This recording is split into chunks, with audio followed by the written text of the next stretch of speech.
Goedemiddag. Ja, goedemiddag. Nou. 18 maart verkiezingen. Ja. Gaat u ook stemmen? De VVD Friesland is hier gewoon op campagne op het Jereveen. Het lijkt een dag als alle oren, maar toch gaan de Friese politici met een oorgevoel de stritten op.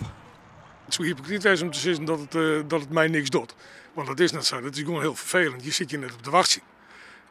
Maar het is wel een gegeven en we maken verder. En we gaan ook verder. Dus in die zin, ja, het knaagt wel even naar je. Ja, in de landelijke pers is het natuurlijk net positief. Dus wij zullen wel iets meer eraan loeken maken om meest natuurlijk te maken dat wij in Friesland voor onze eigen ding staan. Dat wij in Friesland wel als VVD. Gaat het Jim stemmen kosten wat er nou je stuuralier Bart is? Ja, dat weet ik net. Dat is aan de kiezer op 18 maart. Die moet een keuze maken. En het is aan ons om het VVD-geluid in Friesland zoveel mogelijk te verkondigen. Ik denk ook dat we een heel goed programma hebben en dat proberen we uit te dragen. Hiervoor draag en neem ik de volle verantwoordelijkheid. En daarom heb ik zojuist mijn ontslag aangeboden aan de koning. Met deze verklarings maakt ze Opstelten en Teven justerjoen haar aantreden bekend.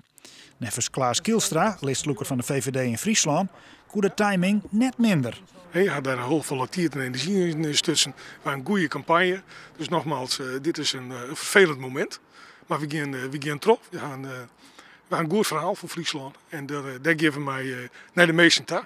En dan hoop ik dat we daar op 18 maart voor beleren worden. Wat de Friesen op 18 maart stemmen zullen is dus afwachtje. Ze liek je verdeeld. Was ik net zo vol te maken met die PvdA en met het regering daar. Of wel? Ik denk niet dat dat reëel is, omdat de praktijk altijd gaat over de laatstgenomen besluiten en welke beleving daar bij de mensen nog bij leeft. Dus die spelen altijd mee als er weer gekozen moet worden. Dus dags nog maar een extra rondje met de bus.